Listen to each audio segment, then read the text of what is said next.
നിങ്ങൾക്ക് 8ൻ്റെ പണി കിട്ടും. ക്യാപ്പ് വഴി പോവുകയും ചെയ്യും. കൂളൻ്റ് എല്ലാം പുറത്തോട്ട് തെറിച്ച് പോയി വാഹനം ഓവർ ഹീറ്റാവും.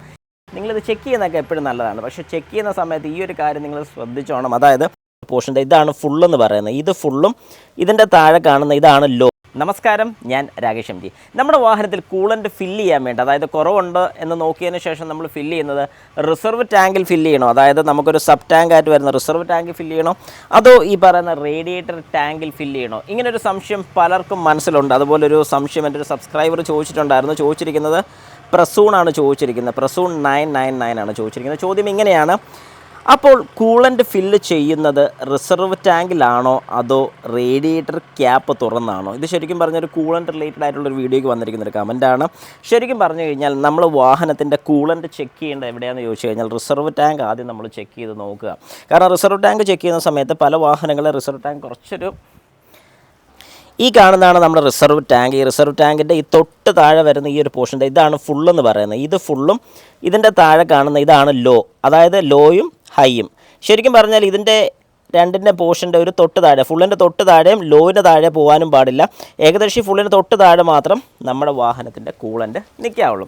ഇങ്ങനെയാണ് ഇതിൻ്റെ ശരിക്കുള്ള കണ്ടീഷൻ വരുന്നത്. അപ്പോൾ ഇതിനകത്ത് നിങ്ങൾ മനസ്സിലാക്കേണ്ട ഒരു കാര്യം എന്താണെന്ന് പറഞ്ഞാൽ, ഇപ്പം ഞാൻ കാണിച്ച റിസർവ് ടാങ്കാണ്. റിസർവ് ടാങ്ക് ശരിക്കും എന്തിനാണ് കൊടുത്തിരിക്കുന്നത് ചോദിച്ചു കഴിഞ്ഞാൽ, വാഹനത്തിൻ്റെ റേഡിയേറ്ററിനകത്ത് പ്രഷർ കൂടുന്ന സമയത്ത്, റേഡിയേറ്ററിൽ എങ്ങനെ പ്രഷർ കൂടുമെന്ന് പറഞ്ഞാൽ ഇതിനകത്തുള്ള വാട്ടർ ജാക്കറ്റ്സിനകത്തൂടെ എല്ലാം ഇത് ഈ പറയുന്ന കൂളൻ്റ് സർക്കുലേറ്റ് ചെയ്ത് കഴിയുമ്പോഴത്തേക്കും ഇതിനകത്ത് ഹീറ്റ് കൂടുന്നതിനനുസരിച്ച് ചെറിയ രീതിക്ക് എക്സ്പാൻഷൻ ഉണ്ടാകും. അങ്ങനെ എക്സ്പാൻഷൻ ഉണ്ടാകുന്ന സമയത്ത് കൂടുതൽ വലിക്കാനുള്ള ചാൻസ് കൂടുതലാണ്. അപ്പോൾ അങ്ങോട്ട് വലിച്ചെടുക്കും. റിസർവ് ടാങ്കിൽ നിന്ന് അങ്ങോട്ട് വലിക്കും, അതായത് ഗാലറീസിലോട്ടൊക്കെ വലിക്കാനുള്ള ചാൻസ് ഉണ്ട്. അങ്ങനെ വലിക്കും.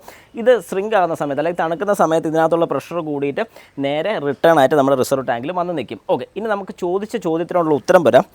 ഏതിലാണ് ചെക്ക് ചെയ്യേണ്ടത്? റിസർവ് ടാങ്ക് ചെക്ക് ചെയ്യണോ, റേഡിയേറ്റർ ക്യാപ്പ് തുറന്ന് നോക്കണം?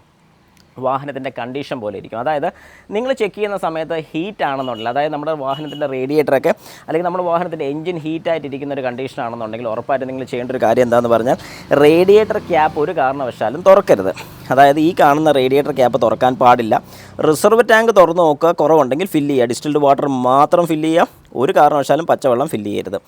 എന്നിട്ട് എപ്പോഴാണോ ഇത് തണുക്കുന്നത്, അതായത് അതിനകത്ത് വളരെ വ്യക്തമായിട്ട് എഴുതിയിട്ടുണ്ട് നെവർ ഓപ്പൺ വെൻ ഹോട്ട് എന്നുള്ളത് 3 ഭാഷയിൽ എഴുതിയിട്ടുണ്ട്. ഓക്കെ, അപ്പം ഈ പറയുന്നൊരു ക്യാപ്പ് നമ്മൾ തണുത്ത് കഴിയുമ്പോഴത്തേക്കും, അതായത് വാഹനം ഇപ്പോൾ നല്ല കോൾഡ് കണ്ടീഷൻ ഇരിക്കുന്ന സമയത്ത് നമുക്കൊന്ന് തുറന്ന് നോക്കാം. ഇപ്പോൾ തുറന്ന് നോക്കുമ്പോൾ നിങ്ങൾക്ക് വളരെ കൃത്യമായിട്ട് കാണാൻ സാധിക്കും നല്ല പച്ച കളർ കൂളൻ്റ്. ഇത് ശരിക്കും മഞ്ഞയാണ്, ഗോൾഡൻ യെല്ലോ കളറാണ്, ഗ്രീനിഷ് ആയിട്ട് നമുക്ക് ഫീൽ ചെയ്യുന്നതാണ്.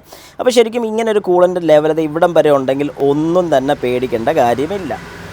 ഓക്കെ, അപ്പം ഒന്നും തന്നെ നമുക്ക് പേടിക്കേണ്ട കാര്യമില്ല. പക്ഷേ പേടിക്കേണ്ട കാര്യമില്ലെന്ന് പറഞ്ഞു കഴിഞ്ഞാൽ, ഒരു യാത്ര പോകുന്നതിന് മുമ്പ് നിങ്ങളിത് ചെക്ക് ചെയ്യുന്നതൊക്കെ എപ്പോഴും നല്ലതാണ്. പക്ഷേ ചെക്ക് ചെയ്യുന്ന സമയത്ത് ഈ ഒരു കാര്യം നിങ്ങൾ ശ്രദ്ധിച്ചോണം. അതായത് ക്യാപ്പ് തുറക്കുന്നതൊക്കെ കൊള്ളാം, അത് കൃത്യമായിട്ട് ലോക്ക് ചെയ്യാൻ പഠിച്ചോണം. അത് ഇപ്പോൾ ലോക്ക്ഡാണ്, പക്ഷേ ഇത് ശരിക്കും ലോക്ക്ഡ് അല്ല, ഫുൾ ടൈറ്റായി എന്നുള്ളത് ഉറപ്പ് വരുത്തിക്കണം. കാരണം അങ്ങനെ ഉറപ്പ് വരുത്താതെ വരുമ്പോഴത്തേക്കും സംഭവിക്കുന്നത് എന്താണെന്ന് ചോദിച്ചാൽ, വൈബ്രേഷൻസും കാര്യങ്ങളൊക്കെ നമ്മുടെ വാഹനത്തിൻ്റെ എഞ്ചിനിൽ നിന്നുണ്ടാകുന്ന ആ വൈബ്രേഷൻ കൊണ്ട് ഈ ക്യാപ്പ് തുറന്നു പോകാനുള്ള ചാൻസസ് ഉണ്ട്. അങ്ങനെ തുറന്നു പോയിട്ടുണ്ടെങ്കിൽ നിങ്ങൾക്ക് 8ൻ്റെ പണി കിട്ടും. ക്യാപ്പ് വഴി പോവുകയും ചെയ്യും. കൂളൻ്റ് എല്ലാം പുറത്തോട്ട് തെറിച്ച് പോയി വാഹനം ഓവർ ഹീറ്റാവും. ഇതേ സെയിം സിറ്റുവേഷൻ നമ്മുടെ അവിടെ ഒരു കംപ്ലയിൻ്റ് ആയിട്ട് ഒരു കസ്റ്റമർ വന്നിട്ടുണ്ടായിരുന്നു. പുള്ളി വ്യക്തമായിട്ട് ഓപ്പൺ ആയിട്ടുള്ള കാര്യം പറഞ്ഞു കേട്ടോ. അതായത് രാവിലെ ചെക്ക് ചെയ്ത് നോക്കിയതാണ്, ക്യാപ്പ് അടച്ചോ ഇല്ലയോ എന്നൊരു സംശയമുണ്ട് എന്നെടുത്ത് പറഞ്ഞായിരുന്നു. പക്ഷേ കുറ്റമൊന്നും പറയാനില്ലാതെ മനുഷ്യ സഹജമാണ്, മറന്നു പോകാം. അപ്പോൾ ആരൊക്കെ ഇതുപോലെ ചെക്ക് ചെയ്യുന്നുണ്ടെങ്കിൽ, നിങ്ങൾ കോൺഫിഡൻ്റ് ആണെങ്കിൽ ചെക്ക് ചെയ്യുന്നുണ്ട്, ഒരു കുഴപ്പമില്ല. പക്ഷേ ചെക്ക് ചെയ്ത് കഴിഞ്ഞാൽ തിരിച്ച് ആ ക്യാപ്പ് ഇടാൻ മറക്കരുത്.